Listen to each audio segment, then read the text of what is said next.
Gerald, pinapatawag ka ni Sir Arvin sa opisina niya. Sabi ni Chelsea, isa sa mga marketing staff.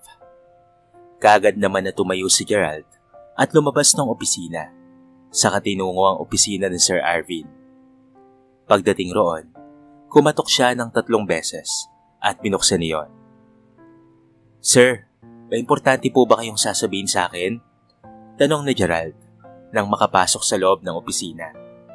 Sa katunayan, kanina pa kinakabahan si Gerald dahil naisip niya na baka may nagawa siyang mali, kaya pinatawag siya ng marketing director. Iwinestra naman ni Arvin ng visitor's care. Maupo ka, Mr. Clemente. Ay good news ako sa'yo, nakangiting sabi ni Arvin. Naupo naman roon si Gerald at hinintay ang magandang balita na sasabihin ni Arvin. Mapopromote ka na, Mr. Clemente. Dahil sa husay mo at dedikasyon bilang marketing staff, magiging marketing manager ka na. Matagal ka na sa posisyon at dapat lang sa'yo ang posisyon na ito. Nanlaki ang mga mata ni Gerald. Hindi niya akalain na mapopromote siya. At matagal na nga siya sa posisyon. Pero hindi naman siya nagmamadali. Mahal naman kasi ni Gerald ang ginagawa niya. Naku, thank you sir. Pangako po, mas lalo ko pa pong pagbubutihin ang pagtatrabaho ko. Ngumiti lamang si Arvin at may iniabot sa kanya na folder. Congratulations, Mr. Clemente. Pakibigay na lamang din yan kay Mr. De Guzman.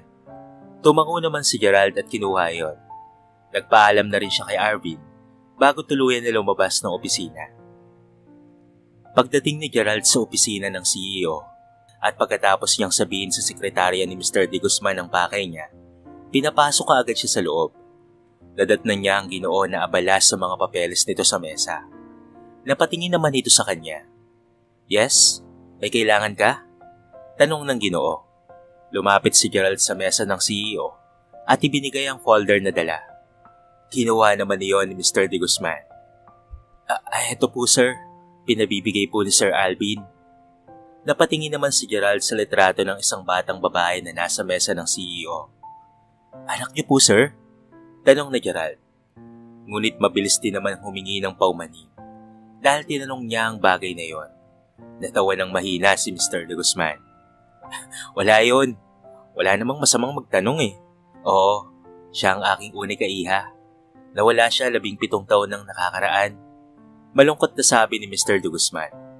Kita ni Gerald ang lungkot at pangungulila sa mga mata ng Ginoo. Kung 17 taon nang nawawala ang babae, bakit hindi nila ito nahanap? Hindi niyo po ba siya hinahanap, sir? Paano po siya nawala? Naupo na si Gerald sa visitor's chair. Hinaplos ni Mr. De Guzman ang litrato ng anak na nakalagay sa loob na natatakpan ng babasagin ng salamin. Nagbakasyon kami sa isang resort kasama ang aking may bahay na si Lilibet. Habang nasa dalampasigan kami, hindi namin napansin na wala na pala sa tabi namin si Joanna. Nataranta kami noon. Hinahanap namin siya sa kung saan-saan, pero hindi namin siya nakita. Pinahanap na namin siya pero wala pa rin nakapagturo kung nasaan siya. Kitang-kita ni Gerald ang luha na dumausdos sa pisngi ni Mr. De Guzman. Nakaramdam siya ng awa dahil dalawa sa mahal nito sa buhay ang nawala. Nalaman niya sa isang katrabaho na namatay ang asawa nito dahil sa sakit sa puso. Nagilty naman si Gerald dahil kung hindi siya nagtanong, ay hindi maaalala ni Mr. De Guzman ang nakaraan. Naku, pasensya na po kung naitanong ko po sa inyo yon. Hindi niyo na po sana naalala ang malungkot na nakaraan na yon. Ngumiti lamang si Mr. De Guzman at sinabing ayos lang yon. Mabuti nga yon at may napagsabihan siya sa pinagdaraanan niya. Tumayo naman si Gerald at nagpaalam na naalis na. Habang nasa elevator si Gerald, napaisip siya. May posibilidad pa kaya na mahanap ni Mr. De Guzman ang nawawala nitong anak? Kasalukuyan na may ginagawa si Gerald ng sandaling iyon nang tawagan siya ng sekretarya ni Mr. De Guzman. Gusto daw siya nitong makausap ng Ginoo. Biglang kinabahan si Gerald. Naisip niya na baka tatanggalin na siya sa posisyon dahil hindi niya yun deserve o hindi naman kaya ay may nagawa siyang mali. Iwinaksi na lamang ni Gerald iyon sa kanyang isip at nagtungo na sa opisina. Pagdating roon, pinapasok na siya ng sekretarya. Isang ngiti ang ibinigay kay Gerald ni Mr. De Guzman. Pinatawag niyo raw po ako, sir? May nagawa po ba akong mali sa trabaho ko? Natawa naman ng mahina si Mr. De Guzman. Hindi ganon, Mr. Clemente. May gusto lang akong ipagawa sa'yo. Maupo ka para mapag-usapan natin. Inilahad ng Ginoo ang visitor's care. Naupo roon si Gerald at hinintay na sabihin ng CEO ang pinapagawa nito sa kanya. Ang ipapagawa ko sa'yo ay maghanap ka ng lupa na pwedeng pagtayuan ng resort. Pangarap kasi ng asawa ko na magpatayo ng resort noon. Pero hindi natuloy dahil namatay siya. Kaya gusto kong tuparin ang pangarap niya na yon. Pwede mo bang gawin yon, Mr. Clemente? Tanong ni Mr. De Guzman. Ngayon lang humingi ng pabor sa kanya ang Ginoo. Kaya walang dahilan para tanggihin niya ito. Tumanguroon si Gerald. Walang dahilan para tanggihin ko po yan, sir. Kailan po ako magsisimula? Ngumiti naman ang Ginoo. Kahit bukas na, ako ang bahala sa mga kailangan mo sa pagpunta roon. Sasama ang aking personal driver para samahan ka. Sumang-ayon naman si Gerald. Maganda na rin iyon para kahit papaano ay makapag-unwind rin siya. Parang fieldwork na rin ang gagawin niya. Pero bakit sa akin niyo inuutos to, sir? Ngumiti ng matamis si Mr. De Guzman. Dahil magaan ang loob ko sa'yo. Lalo na nung magkwento ako sa'yo patungkol sa nakaraan ko. At syempre, tiwala ako sa'yo na kaya mong gawin ang ipinapagawa ko sa'yo. Nakangiti sabi ni Mr. De Guzman. Dahil doon ay nagpasalamat na lamang si Gerald. Nang makalabas na nga siya ng opisina, nangako siya sa kanyang sarili na gagawin ng lahat. Makahanap lang ng lupang maganda at maraming tao. Masarap sa pakiramdam na magiging parte si Gerald na matupad ang pangarap ni Mr. De Guzman para sa asawa nito. Kinabukasan rin iyon, ay sinundo si Gerald ni Gino, ang personal driver ni Mr. De Guzman. Kagabi ay naghanap na siya ng mga lupang ibebenta. Pero ang mga iyon ay nasa tagong lugar, kaya sa Batangas sila magsisimulang maghanap ng lupa. Isang oras silang nasa biyahe nang may makita silang malawak na lupain na kasalukuyang inaaro ng mga nasa 5 kalalakihan. Maganda ang lugar na iyon dahil maraming kabayan at malapit sa paaralan at bayan. Manong Gino, ang luwag ng bukid, no? Ano sa tingin mo? Pwede ba yung pagtayuan ng resort? Tanong ni Gerald sa Ginoo. Dahil doon ay ngumiti ng malapad si Mang Gino. Oo, napakaganda. Kaso mukhang kabuhayan ito ng mga tao rito. Tugon naman ni Mang Gino. Napaisip si Gerald. Pwede naman niyang i-hire ang mga ito sa construction worker kung sakali man na nabili yon ni Mr. De Guzman. Alam naman ni Gerald kung gaano kahirap mawalan ng trabaho. Hindi niya yun hahayaan na mangyari. Manong Gino, pakihinto po ang sasakyan. Ibibidyo ko lang po. Kung sa gayon ay maipadala ko po kay Mr. De Guzman ang itsura ng lupain. Wika ni Gerald. Hininto naman ni Gino ang sasakyan sa gilid. Lumabas si Gerald at kinuha ang kanyang cellphone sa bag. Sa kinuha na ng video ang lupa. Ipinadala niya kaagad iyon kay Mr. De Guzman. Ilang sandali lamang ay tumawag na ang CEO. Sir, nagustuhan niyo po ba ang ipinadala kong video? Tanong ni Gerald. Naku, nagustuhan ko, Gerald. Pwede mo bang kausapin ang may-ari at tanungin kung pwedeng bilhin ng lupa? Kapag ayaw, alokin mo ng malaking halaga. Name is price. Gusto ko ang lugar at handa akong gumastos ng malaking halaga para dyan. Sabi ni Mr. De Guzman. Sumang-ayon si Gerald sa sinabi ng Ginoo. Nang matapos ang tawag, nagtanong sila sa dumaan kung nasaan nakatira ang may-ari ng lupain. Si Sir Joaquin, diyan sa may kanto lang po siya nakatira. Puntahan niyo na lamang po dahil baka maya-maya ay umalis na po yon. Sumakay na sila sa sasakyan at tinungo na ang daang tinuro ng manong. Nang makarating sila doon, nag-doorbell nga sila. Ilang sandali lamang ay lumabas ang isang may edad ng babae. Marahil ito ang katulong base sa uniforme nito. Anong kailangan ninyo? Tanong ng babae. Nay, pwede po ba naming makausap si Sir Joaquin? May mahalaga lang po kaming sasabihin sa kanya.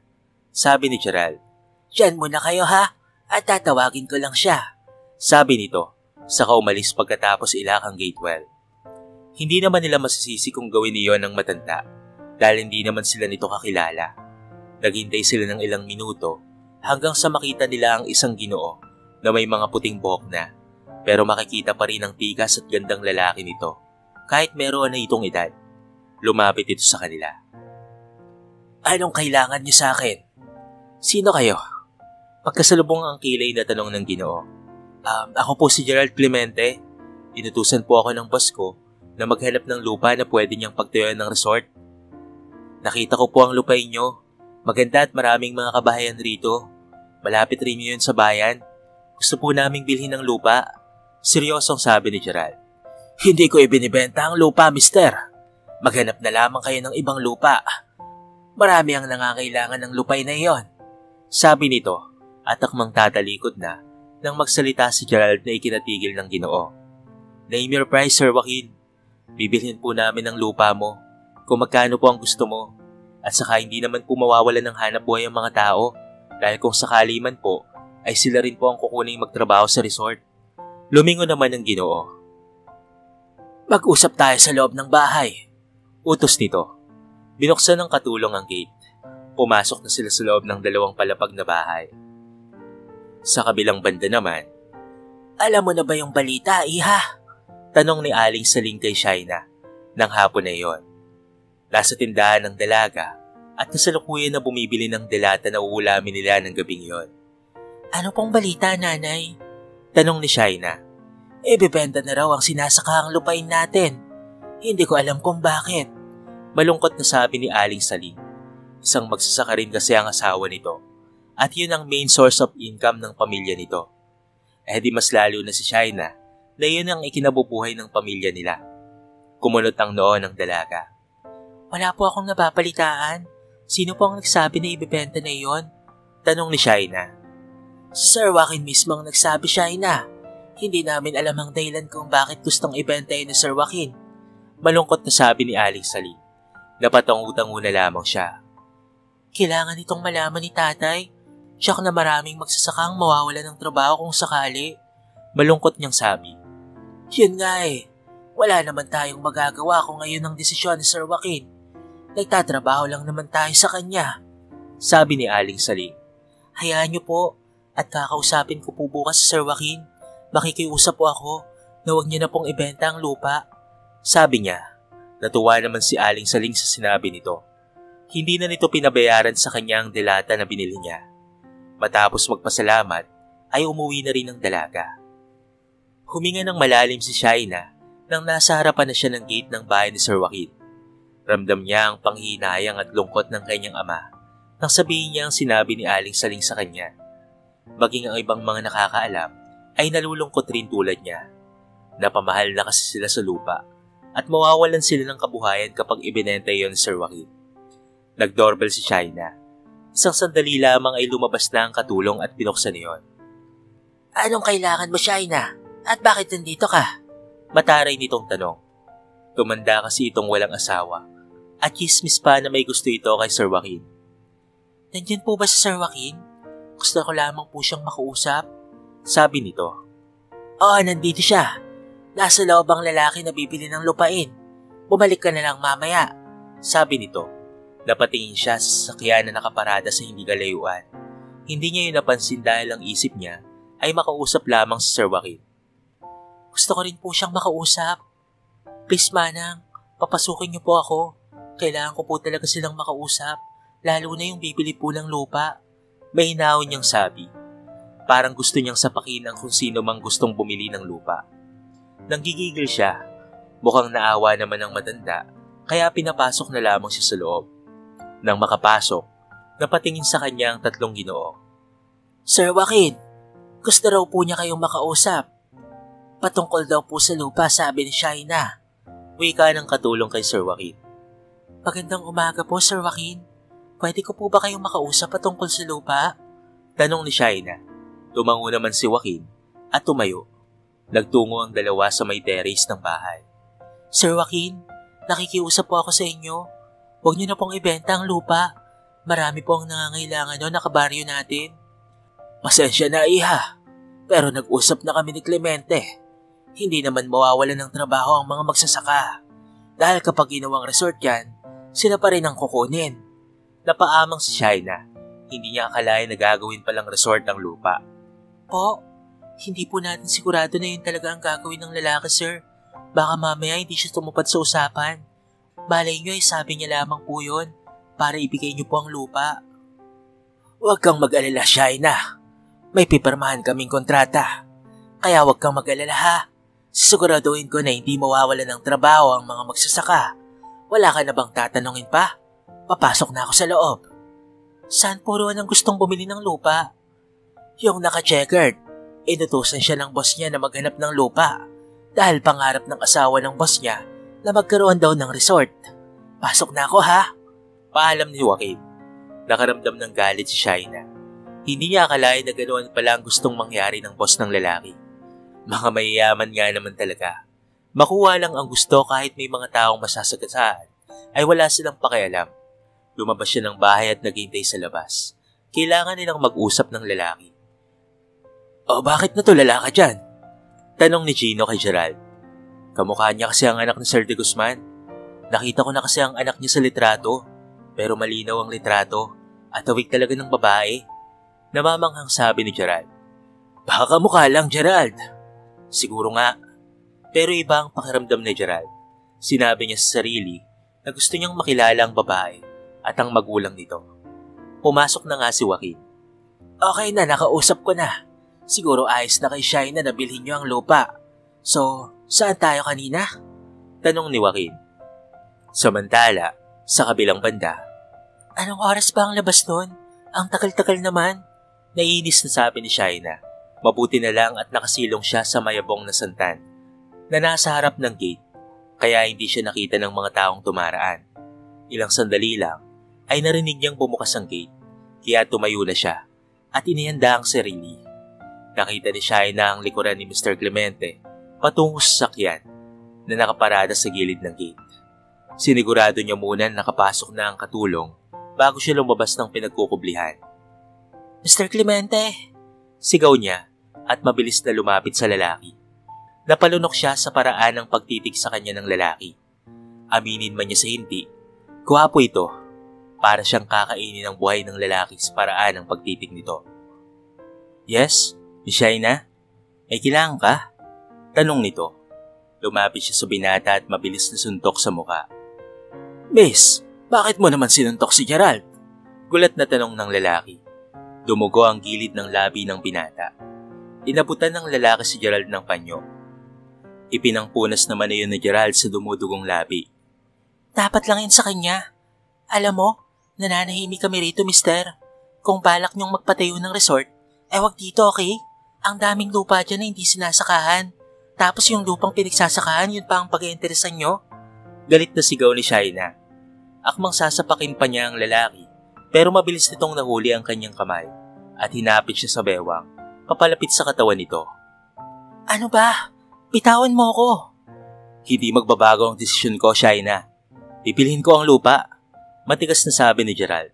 Saka binitawan siya. Naglakad na si Gerald patungo sa sasakyan at sumakay. Bumalik si Gerald sa Maynila. Ang iba ay nagtataka kung bakit nawala siya ng ilang araw.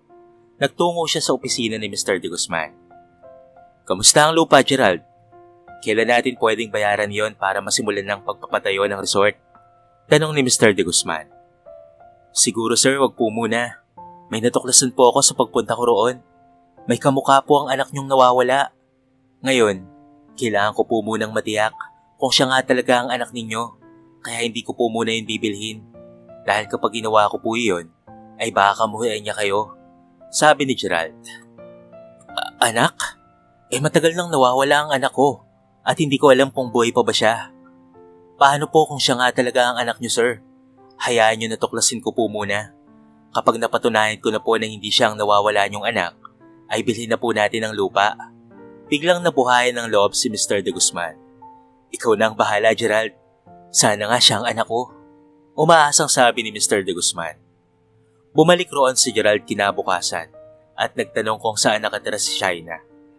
Narinig pa niya na sinabi ng pinagtanungan niya sa kasama nito na baka iatras na niya ang pagbili ng lupa. Nang makarating sa bahay ni Shaina, kaagad na bumungad sa kanya ang masungit na mukha nito. Nakataas ang kilay nito at sinuhid siya mula ulo hanggang sa paa. Anong ginagawa mo dito, Mr. Clemente? Ang lakas naman ng loob mo na pumunta rito matapos ang ginawa mo. Gusto lang kitang kausapin patungkol sa lupa, Shaina. Dahilan niya. Pero ang totoo, gusto niyang pumasok sa loob ng bahay dahil baka sakaling makakita siya ng ebidensya na si Shaina nga ang nawawalang anak ni Mr. De Guzman.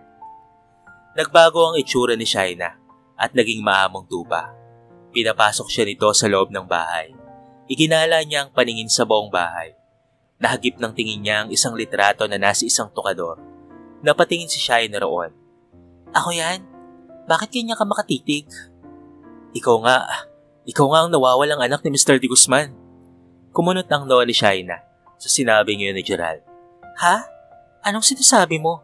Magsasalita pa sana si Gerald nang dumating ang mag-asawa. Oh, may bisita pala tayo. Sino siya, Shaina? Tanong ng lalaki. Tay, kayo po pala yan? Lumapit si Shaina sa ama at nagmano rito. Kumunot ang noo ng Ginoo kay Gerald. Sino siya? Boyfriend mo ba yan? O manliligaw? Huminga ng malalim si Shaina. Siya po yung lalaki na gustong bumili ng lupa ni Sir Joaquin. Ano bang ginagawa mo rito, ha, mister? Tanong ni Shaina. Huminga ng malalim si Gerald. Tutal ay nasagot naman na ang tanong na nasa kanyang isipan, kaya tiatras na niya ang pagbili ng lupa. Ayaw naman niyang magkaroon ng hindi pagkakaunawaan sina Shaina at Mr. De Guzman. Huwag kayong mag-alala. Iatras ko na ang pagbili ng lupa kung yan ang inaalala mo. Pero may kapalit yun, Shaina. Sabi ni Gerald. May naisip na siyang paraan para mapapunta si Shaina sa Maynila. Pero kailangan na muna niyang tanungin yon kay Mr. De Guzman. Nagsulubong ang kilay ni Shaina. Ano naman yung kapalit na yan, ha? Basta, sasabihan na lang kita. Alis na po muna ako ngayon. Pupuntahan ko po muna si Sir Joaquin para iatras po ang pagbili ng lupa. Sabi niya, saka naglakad na papaalis. O anong ginagawa mo rito, Mr. Clemente? Tanong ni Joaquin nang makapasok na siya sa loob ng bahay nito. Halatang may pupuntahan ng lalaki. Iatras ko na po muna ang pagbili ng lupa, sir. Kailangan po yun ng mga tao rito. Pasensya na, Sir Joaquin, ha? Natawa naman ang Ginoo. Nako, ayos lang. Actually, napag-isip-isip ko na hindi na ito ibenta. Napamahal na rin sa akin ang mga tao at ayaw ko silang mawalan ng kabuhayan. Natokso lang talaga ako sa alok mo, iho. Napangiti naman si Gerald. Wala naman siyang pinirmahan na dokumento, kaya safe siya. Sa kabilang banda, Sir, yung babae na nagngangalang Shaina, ang siyang nawawala ninyong anak. Kamukhang-kamukha niya ang litrato na nakita ko sa bahay nila. Ano po ba ang balak niyo? Tanong ni Gerald. Makikita naman sa mukha ni Mr. De Guzman ang halo-halong emosyon. May naglandas na luha sa pisngi ng Ginoo dahil sa kanyang nalaman. Gusto ko siyang makita, Gerald. Gusto kong makita ang aking anak. Bukas po ipupuntahan natin si Shaina, sir. Kahit matagal na panahon na ang lumipas, siguradong natatandaan niya pa po ang kanyang ama. Tumango-tango naman si Mr. De Guzman. Huwag mo nang bilhin ng lupa. Baka yun pa ang maging dahilan para kamahuyan ako ng aking anak. Tumango naman si Gerald. Iniatras na niya ang pagbili ng lupa dahil meron siyang plano. Sasabihin na lamang iyon ng binata sa Ginoo. Opo, Sir De Guzman. Nai-address ko na po. Huwag po kayong mag-alala. Ayos na po ang lahat. Ngumiti ang Ginoo at nagpasalamat sa kanya. 2 araw ang lumipas. Bumiyahe sina Mr. De Guzman at Gerald patungo sa probinsya. Sa daan pa lamang, ay pansin ni Gerald na kinakabahan si Mr. De Guzman. Sino ba naman kasi ang hindi? Makikita na nito ang kanyang anak. Ilang oras ang lumipas, ay nakarating na sila roon. Nagpunta na sila sa bahay ni Shaina. Ang ginang ang nagbukas ng pintuan sa kanila. Wala rito si Shaina. Nasa bukid siya at tumutulong sa kanyang ama. Anong sadya niyo sa kanya? May sasabihin lang po kaming importante, ma'am. Punta na lamang po kami roon. Tugon ni Gerald. Tumango-tango na lamang ang babae. Umalis na sila roon at nagpunta sa bukid. Natanaw nila si Shaina na abala sa pagtatanim. Napatingin sa kanila si Shaina. Dito lang po muna kayo ha. At ako na po ang pupunta roon. Sad ni Gerald. Anong ginagawa mo rito? Tanong ni Shaina nang makalapit si Gerald sa babae. Merong taong gusto kang makilala. Ang iyong ama, Shaina. Natigilan si Shaina. Alam ni Gerald na alam ni Shaina na hindi nito tunay na magulang ang kinalakihan na magulang. Dahil base sa kwento ni Mr. De Guzman, ay 6 na taon ng bata noong mawala ito sa kanila. Natigilan si Shaina nang marinig ang sinabi niya ni Gerald. Napatingin siya sa itaas kung saan naroon ang isang Ginoo na matama na nakatitig sa kanya. May naramdaman siyang kakaiba. Biglang bumalik ang kanyang nakaraan noong mga panahong nawawala siya. Flashback. Kanina pa umiyak si China. Hindi niya na makita ang kanyang mami at daddy. Umupo siya sa nakausling bato. Nasa resort siya ng mga sandaling iyon. Ineng, anong ginagawa mo rito? Tanong ng isang ginang. Tumingin si China sa babae. Nawawala po ako. Hindi ko po mahanap ang mga magulang ko. Iniabot ng ginang ang kamay nito. Halika, Ineng. Hanapin natin sila. Doon muna tayo sa cottage namin. At simula noon, ay hindi na siya hinanap pa ng kanyang ama. Ang kanyang kinagis ng magulang ngayon, ang siyang nag-alaga sa kanya dahil walang anak ang mga ito. China, ayos ka lang ba? Umiyak ka ba? Sabi ni Gerald. Nakaagad naman niyang pinunasan ng kanyang luha. Sapagkat bumalik siya sa ulirat nang marinig niya ang boses ng binata. Paano mo nasabi na ama ko siya? Bakit ngayon lang siya nagpakita sa akin? Kung siya ang aking ama, bakit ngayon lang? Tanong ni China. Yung unang tanong mo ang sasagutin ko. Sabi ko na ama mo siya dahil may litrato ka sa kanya noong bata ka pa, kung saan parehas yung litrato na nakita ko sa bahay ninyo. At yung ibang tanong mo, ang iyong ama na lamang ang makakasagot niyan. Huminga ng malalim si China at nagsimula ng maglakad. Nang nasa tapat na nga siya ng Ginoo, bigla siya nitong niyakap. Anak ko! Anak! Kitagal kitang hinanap. Sa wakas ay nakita na rin kita. Puno ng pananabik na sabi ni Mr. De Guzman. Mabilis na kumalas sa pagkakayakap si China sa Ginoo. Anong kailangan niyo sa akin? Kung kayo nga ang ama ko, bakit ngayon ka lang? O nagpapanggap ka lang na ama ko, no? May bahid na inis na sabi ni China. Ipinakita ni Mr. De Guzman ang isang kwintas. Anak, may suot kang ganito nang nawala ka. Napalunok si China. Meron nga siya noon at hanggang ngayon ay naroon pa rin yun sa kanya. Hindi niya yun ibinenta dahil nagbabakasakali siya na yun ang magiging daan para magkita sila ng kanyang magulang. Doon na tumulo ang luha sa kanyang mga mata. Tinignan niya ang kanyang ama ng matalim. Bakit ngayon mo lang ako nahanap? Bakit noong nawawala ako hindi mo ako hinanap? Puno ng hinanakit sabi niya. Hindi kita nahanap noon sa resort, anak. Kung saan-saan kita hinanap noon. Hanggang sa bumitaw na ako dahil hindi na kita makita pa. Patawarin mo sana ako, anak. Hayaan mo akong bumawi sa'yo. Nakikiusap nitong sabi. Matagal na rin niyang gustong makasama ang kanyang ama. At kita ni China na nagsasabi ng totoo ang ama. Niyakap niya ito ng mahigpit. Ano man ang rason ay hahayaan niya na lamang dahil mas nangingibabaw ang pagkagusto niyang makasama ang kanyang ama. Kaya mo bang sumama sa akin sa Maynila, anak? Doon muna tayo para magkaroon ka ng magandang kinabukasan. Huwag kang mag-alala. Hindi na ba namin bibili ng lupa para sa mga tao na nangangailangan ng lupa? Pakiusap ni Mr. De Guzman. Tumango naman si China. Itagal niyang pinangarap na makatungtong sa Maynila. Magpapaalam po muna ako kay na tatay at nanay. Tumango si Mr. De Guzman. Pumunta na sila sa bahay ni China. Sino sila, anak? Tanong ng ginang. Tinignan ni China si Mr. De Guzman. Siya po ang aking ama, Nay. Tumaas ang kilay ng ginang. Paano ka nakakasiguro na siya ang iyong ama? Ipinakita ni Mr. De Guzman ang kwintas. Kwintas na nasa loob niyon ang litrato nilang mag-anak. Ito ang nagpapatunay na anak ko po si China. Kaya sana ihiyaan mo na lamang po na kunin ko siya at dalhin sa Maynila. Kami ang nag-alaga sa kanya. Kaya anong karapatan mo na kunin siya sa amin? Nay, siya po ang aking ama. Yun nga, ama mo siya pero hindi ka niya hinanap. Ngayon na malaki ka na, doon ka nila kukunin sa amin? Kung saan pwede ka na nilang pakinabangan? Huwag mo naman sanang ipagkait sa akin ang aking anak. Kitagal siyang nawala sa akin. Gusto ko siyang makasama. Hindi ka naman niya kakalimutan. Sige, umalis ka at huwag ka nang babalik rito. Matigas nitong sabi. Lumapit si China sa ina at niyakap ito. Huwag niyo naman po akong papiliin, Nay. Mahal ko po kayo pero narito po ang aking tunay na ama. Gusto ko po siyang makasama at matagal ko na rin pong pangarap na makatungtong sa Maynila. Hayaan mo na si China, Minda. Matanda na siya. Malaki na siya at may karapatan siyang mamili kung ano ang gusto niya.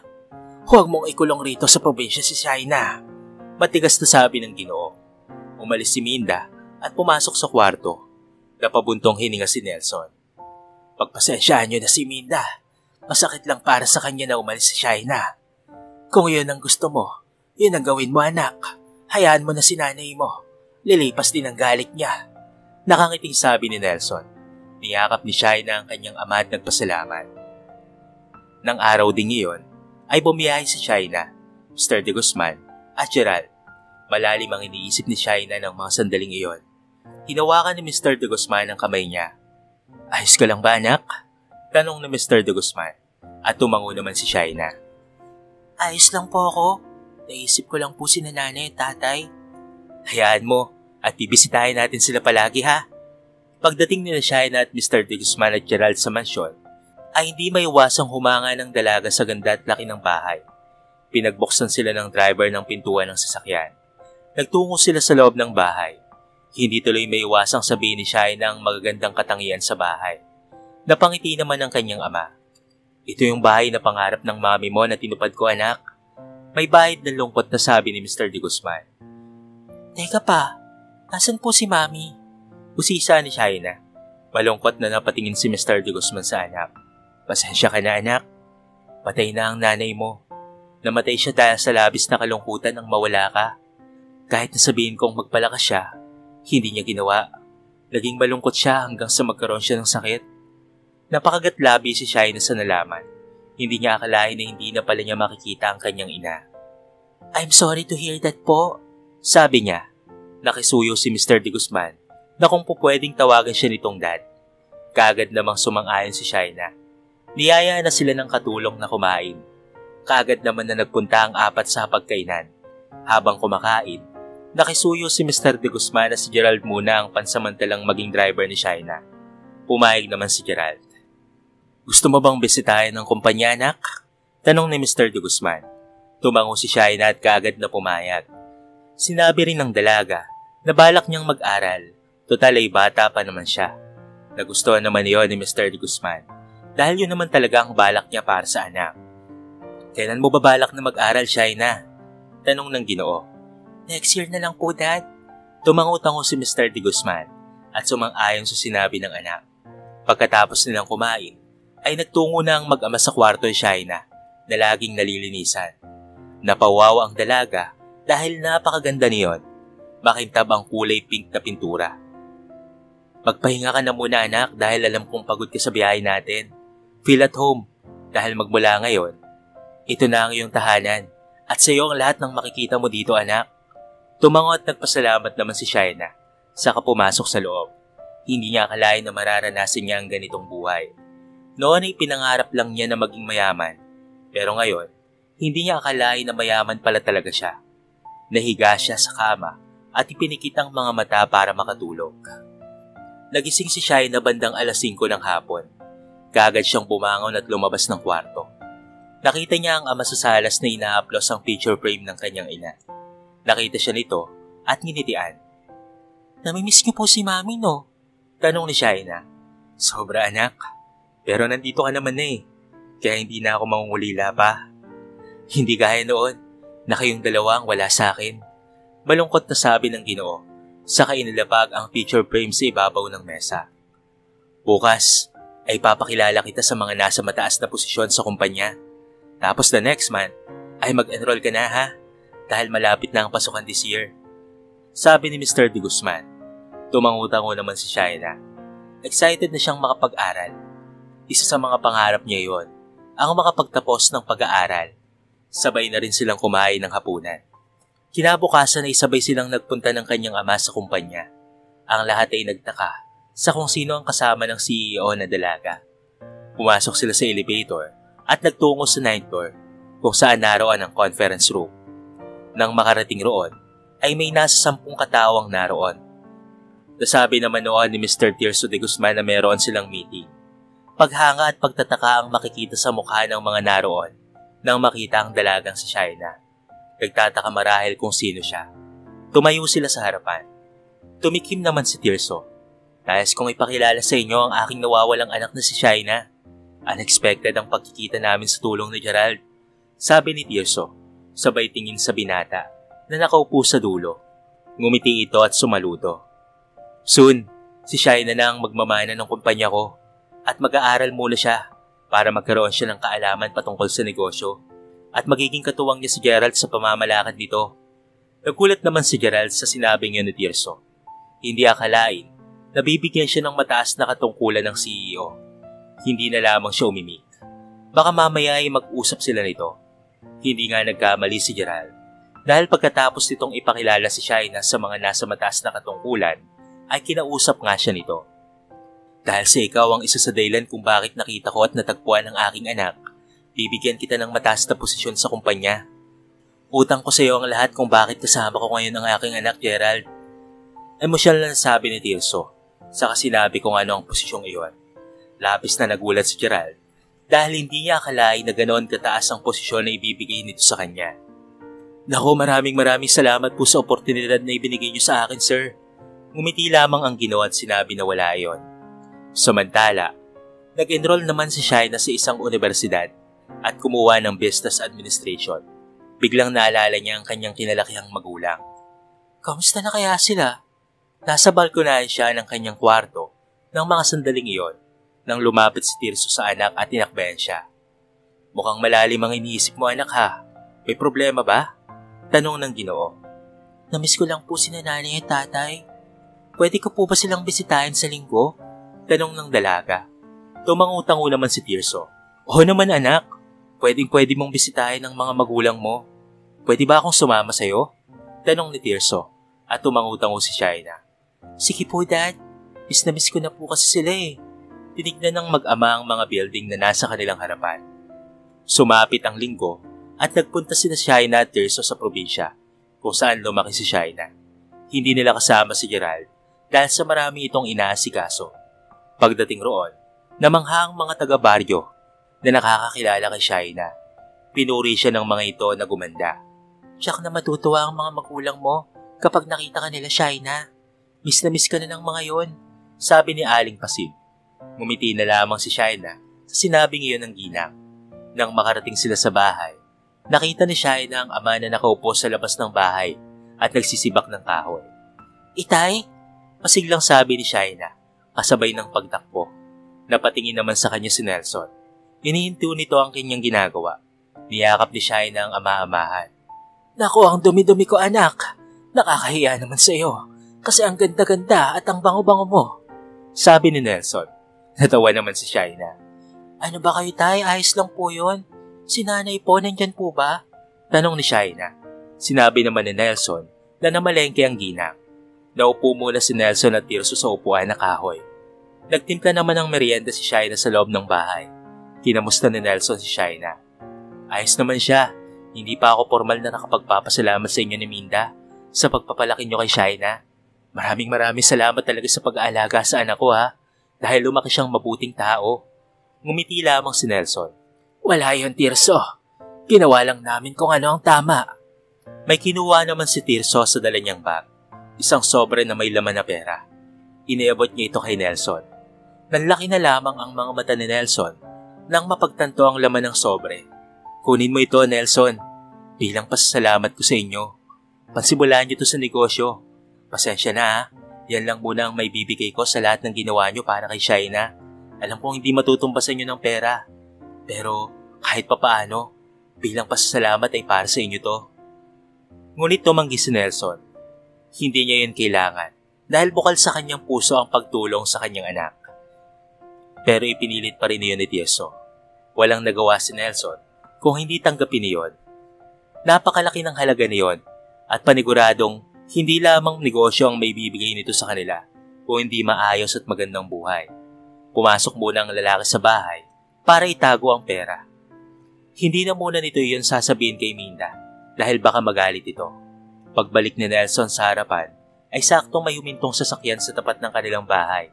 Lumabas roon si Minda na may dalang mga supot. Lumapit si Nelson para tulungan ang kanyang asawa at napatingin sa kanila ang ginang. Nay, putit nandito na po kayo, pasiglang sabi ni Shaina nang makita ang ina nakakarating lamang.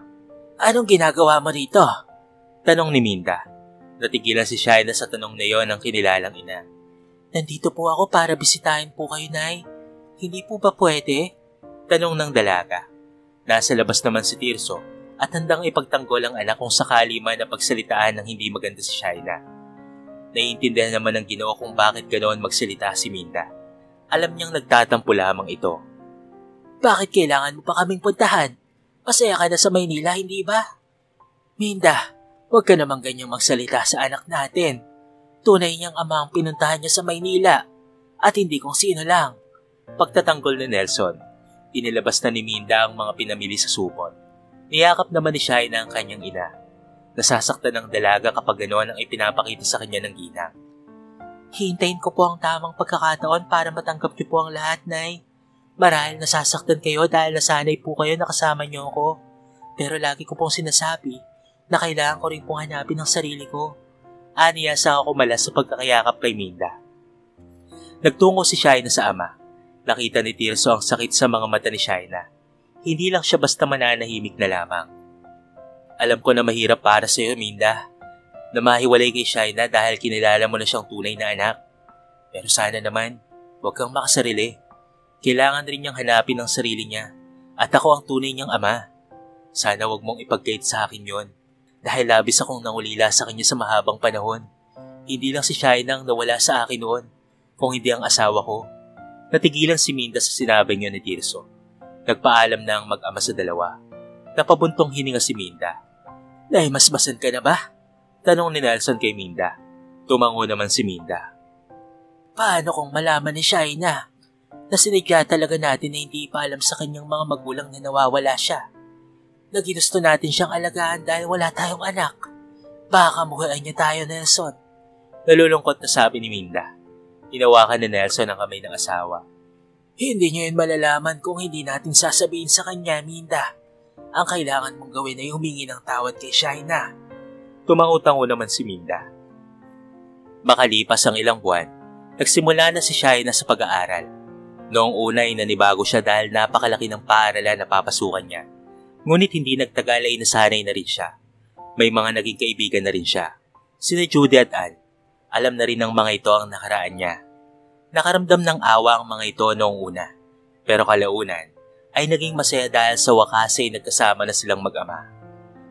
Tiyak na masaya na ngayon ang iyong ina dahil sa wakas ay nakita na kayo ng ama mo. Nakangiti sabi ni Ann. Kaya nga eh. Pero inaalala ko si Nanay Minda dahil hanggang ngayon ay hindi pa rin niya tanggap ang nangyari. Malungkot na sabi ni Shaina. Sinabi naman ni Judy na matatanggap rin niyon ang kanyang kinilalang ina. Baka nasaktan lamang dahil wala siya sa probinsya.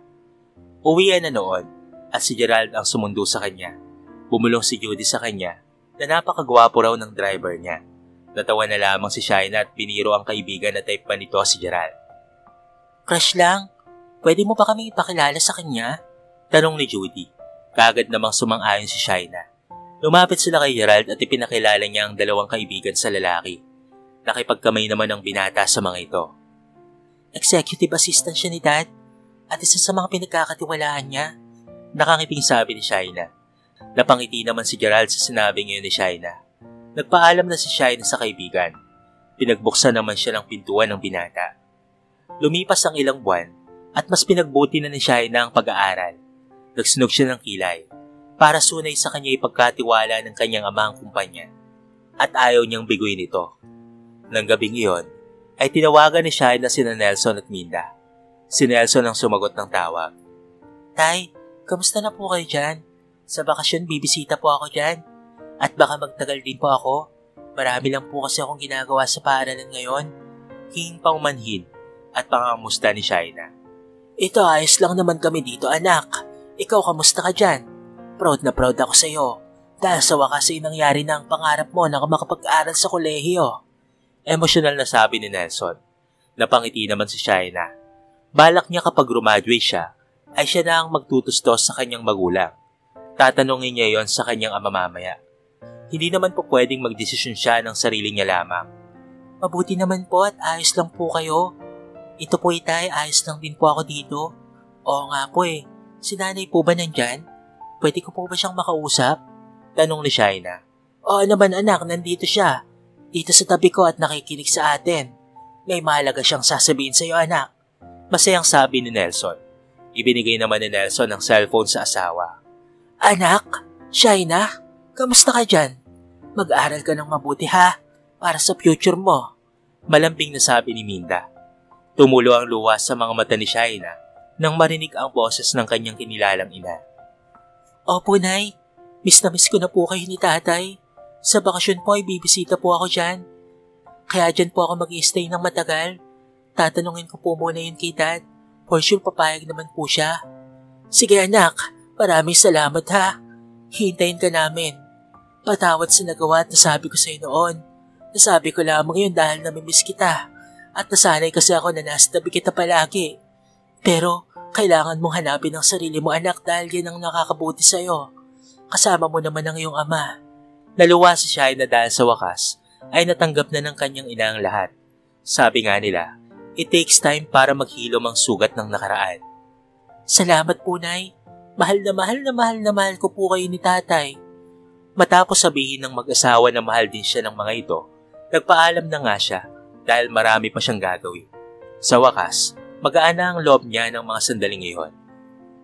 Gabi yun, nasa pagkainan ng mag-ama. Yun ang pagkakataon ni Shai na sasabihin ng mga plano niya sa ama.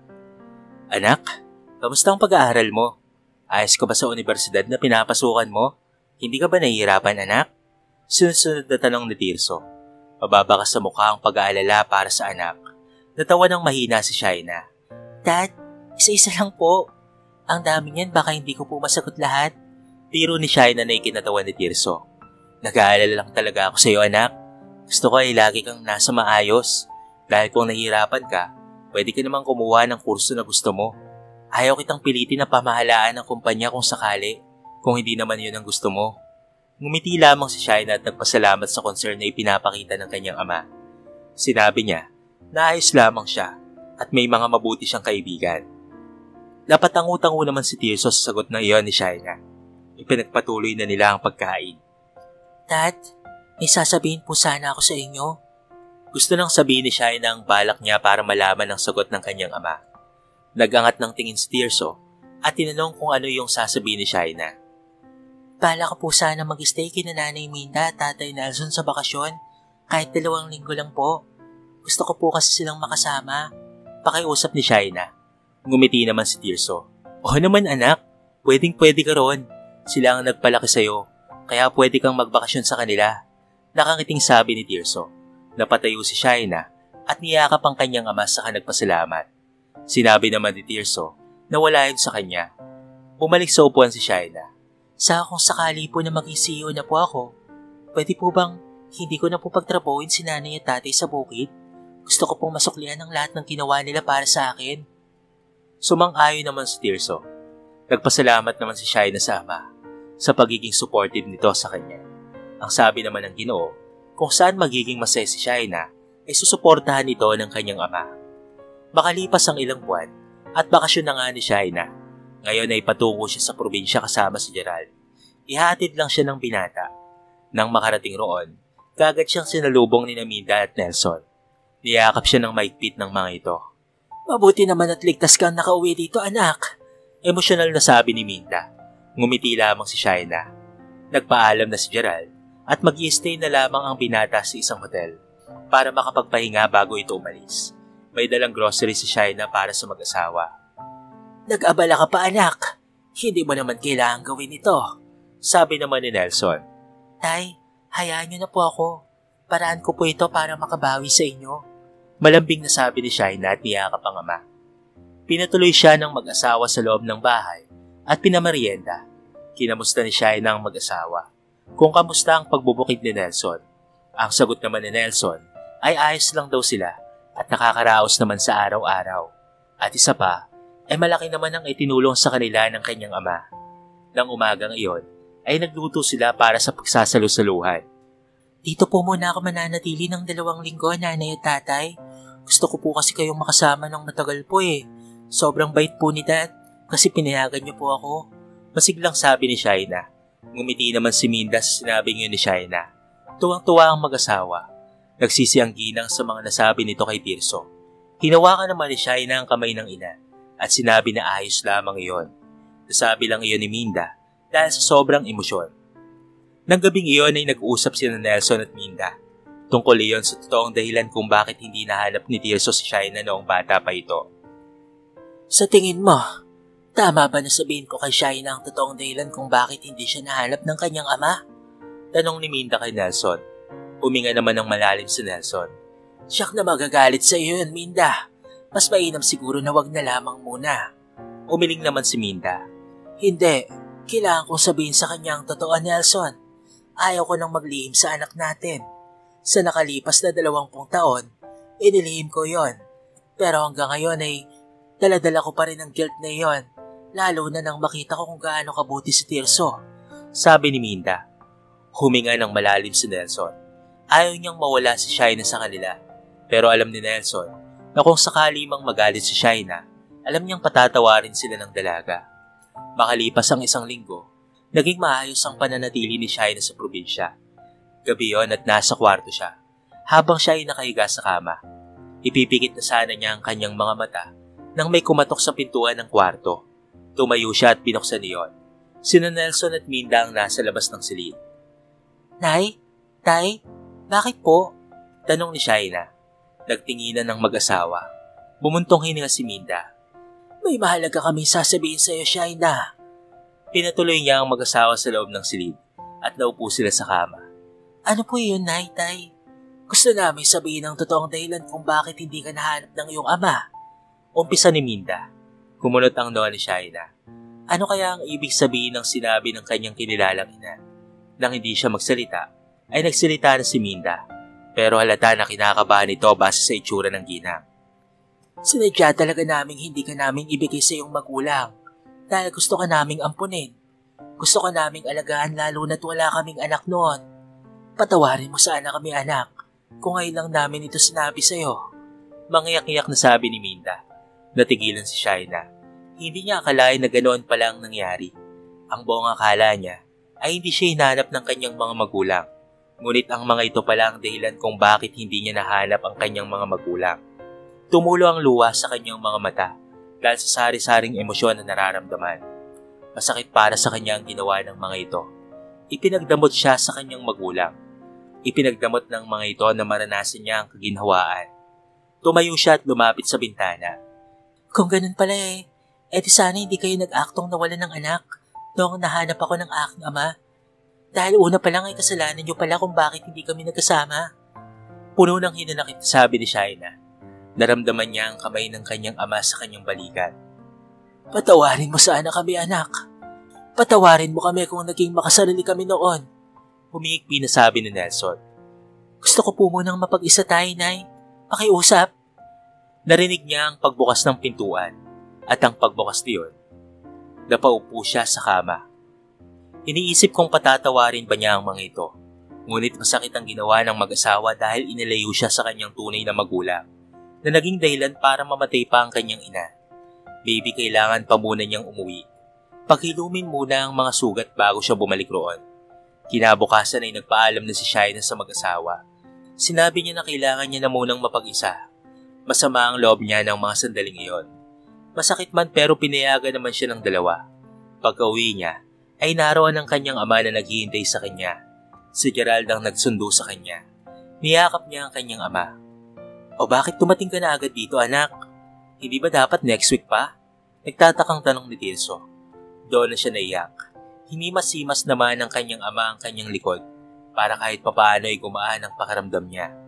Pumasok sila sa loob ng bahay at pagkaupo ni Shaina at Tirso sa sopa, tinanong ng ginawa ang dahilan kung bakit siya umuwi kaagad. Bala ko sana na ako ang susundo sa'yo dahil mamamasyal sana tayong apat. Dahil mi anak, ano bang problema mo? Alam ni Shaina na kapag sinabi niya ang problema niya sa ama, ay baka magalit ito kina Nelson at Minda. Ngunit kailangan iyong malaman ng kanyang ama. Hindi niya pwedeng itago yon sa habang panahon. Tay, sana wag po kayong magagalit kina Tatay Nelson at Nanay Minda kung sakali man nasabihin ko po ang dahilan ng pag-uwi ko rito. Actually, masama lang po talaga ang loob ko. Pero hindi naman po ako galit sa kanila. Pakiusap ni Shaina at tumangutang mo si Tirso. Susubukan ko, anak. Hindi ko may papangako dahil hindi ko naman alam ang dahilan. Nakangiti sabi ni Tirso. Nagsimula nang sabihin ni Shaina ang totoo hanggang sa matapos siya. Nakaramdam si Tirso ng kaunting galit. Pero kahit naman magalit siya, ay nangyari na ang lahat at hindi na may babalik pa yon. Ang mahalaga ay ngayong kasalukuyan. Kailangan mo silang patawarin, anak. Kung magagalit ka, wala rin namang mangyari, di ba? Pasalamatan na lamang natin sila dahil lumaki kang mabait at kahit papaano ay nagkaroon sila ng anak. Nakangiting sabi ni Tirso. Niyakap ni Shaina ang kanyang ama. Napakabait niyo po, Dad. Kahit pinagpapala po kayo. Sabi ni Shaina. Niyaya siya ng kanyang ama na sila ay magpahinga na dahil bukas ay magbabakasyon sila sa Palawan. Sobrang tuwa ni Shaina. Hindi maiwasan na humanga ni Shaina sa ganda ng Palawan. Nag-enjoy siya roon ng ilang linggo hanggang sa umuwi na nga sila. Mabilis na lumipas ang mga araw at pasukan na ni Shaina. Natapos ang maghapon at nakauwi na ng bahay ang dalaga. Kakausapin pa ni Shaina mamaya ang kanyang magulang at sasabihin na napatawad niya na ang mga ito. Gabi yon, tumawag si Shaina kina Nelson at Minda. Nang sagutin ng mag-asawa ang tawag, rinig sa boses ng mga ito ang pananabik na makausap siya. Pasensya na po kayo kung ngayon lang po ako nakatawag. Nagpunta po kasi kami dito sa Palawan. Ayos lang yan, anak. Naiintindihan namin. Napatawad mo na ba kami? Patawad sa'yo talaga, anak, ha? Nakikiusap na tanong ni Minda. Ngumiti naman si Shaina na para bang nakikita siya ng mag-asawa. Napatawad ko na po kayo, tay, nay. May maganda po akong balita sa inyo. Bulalas ni Shaina. Tinanong ng mag-asawa kung ano yon. Nakausap po si Dad at nasabi ko po yon. Hindi po siya galit sa inyo at naiintindihan niya po ang nangyari. Masayang pagbabalita ni Shaina. Pwede ba namin siyang makausap mamaya, anak? Tanong ni Minda at sumang-ayon naman si Shaina. Lumipas ang isang taon at paminsan-minsan ay tinuturuan na si Shaina sa pamamahala ng kumpanya para kahit papaano ay matuto na siya. Nahihirapan man pero kinakaya ni Shaina alang-alang sa obligasyon na nakaatang sa kanya pagka-graduate niya. Isang gabi yon, nakatanggap si Shaina ng tawag sa kanyang tay Nelson. Nagulat siya nang sabihin nito sa kanya na may sakit si Minda. May breast cancer ito. Tay, hihingi po ako ng tulong kay Dad. Huwag na, anak. Stage 4 na ang sakit ng nanay Minda mo. Matagal na pala niya yung iniinda. Ayaw niya lamang sabihin sa atin at baka mag-alala tayo. Paliwanag ni Nelson. Tumulo ang luha sa mga mata ni Shaina dahil sa kanyang nalaman. Hindi niya akalain na merong ganong sakit ang kanyang nanay Minda. Pupunta po ako dyan sa linggo, tay. Total next week ay bakasyon na po namin. Sabihin mo po kay nanay Minda, huwag po siyang bibitaw. Gagawa po ako ng paraan para gumaling siya. Pwede ko po ba siyang makausap, tay? Tanong ni Shaina. Sumang-ayon naman si Nelson at nagtungo sa kwarto ni Minda. Naiyak si Shaina nang marinig ang nanghihinang boses ng kinilalang ina. Kinamusta niya ito at sinabi na magpalakas si Minda dahil ito ay pagagamot niya. Naku, wag na, anak. Wag na kayong mag-abala pa. Ayaw ko kayong istorbohin. Ngunit iginit naman ni Shaina na tutulungan ng kanyang ina. Gabing iyon, ibinalita ni Shaina sa ama ang nangyari kay Minda. Nakaramdam ng awa si Tirso sa ginang at nangako na susuportahan ang mga gastusin at pagpapagamot ni Minda. Linggo iyon ng tanghali nang magpa siya si Tirso, Shaina at pati na rin si Gerald bilang assistant ni Tirso. Dumiretso sila sa ospital kung saan nakakonfine si Minda. Noong isang araw kasi ay sinugod sa ospital si Minda dahil sa pagkakasakit ng dibdib nito. Nang makarating roon, kagad na tinanong ni Tirso ang doktor kung ano ang tamang gawin. Ooperahan po siya, sir. Yun po ang tanging paraan para humaba po ang kanyang buhay. Sagot ng doktor. Tinanong ni Tirso kung magkano ang pwedeng magastos. Sumang-ayon naman si Tirso. Kung yun ang paraan para sa pagtanaw ng utang na loob sa mag-asawa, ay talaga namang gagawin niya. Bumalik ang Ginoo sa silid at nakita si Shaina na nakausap si Minda. Huwag ka nang mag-alala, anak. Ako na ang bahala sa kanyang operasyon. Tuwang-tuwa naman si Shaina noon. Nanlaki ang mga mata ni Nelson nang marinig ang sinabi ni Tirso.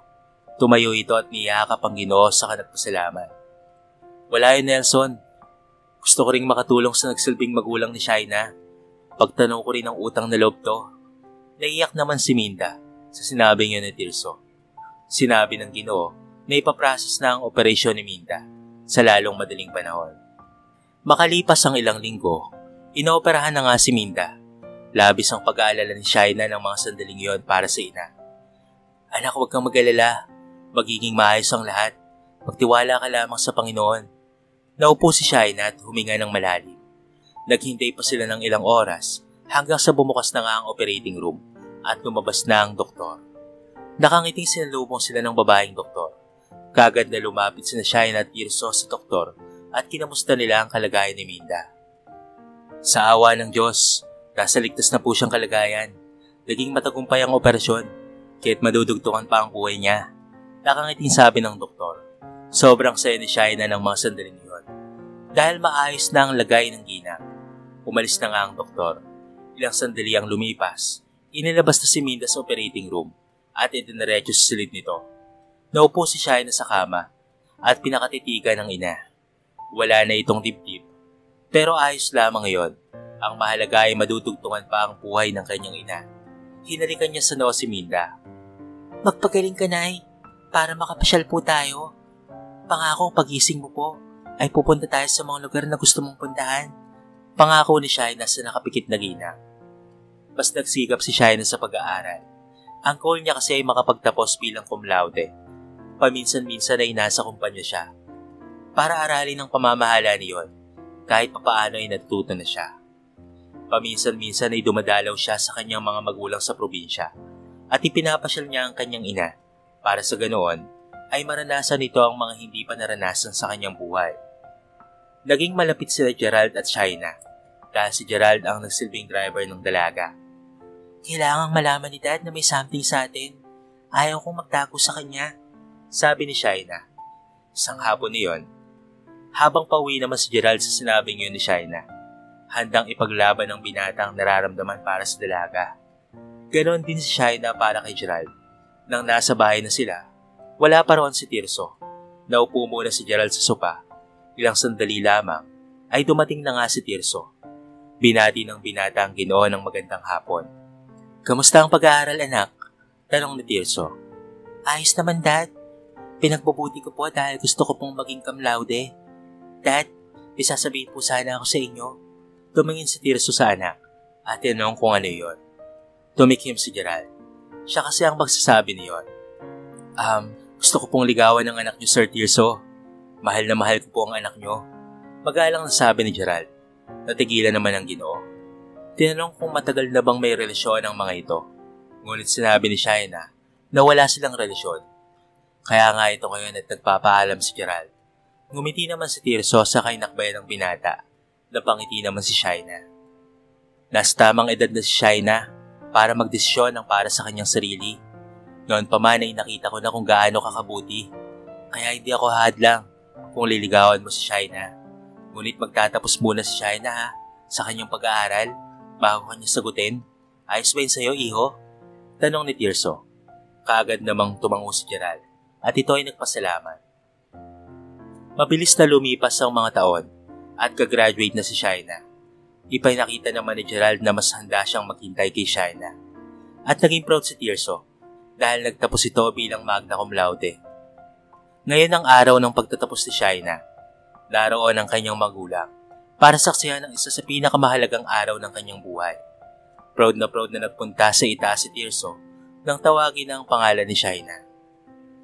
Pagkatapos ng seremonya, nagpunta na sila sa restaurant para doon i-celebrate ang graduation ni Shaina. Naroon ang mga importanteng tao sa buhay nila. Binigyan ng pagkakataon na mag-speech si Tirso para sa kanyang anak na si Shaina. Pagkatapos niyon, ay si Shaina naman at sa harap ng maraming tao ay sinagot niya si Gerald. Nalabis namang nagulat si ginawang iyon ng dalaga. Ngunit masaya naman ito dahil sila ni Shaina at may basbas ni Tirso ang ginawang iyon ng dalaga. Ngunit makalipas ang isang buwan, isang balita ang nalaman ni Shaina na ikinagulat niya.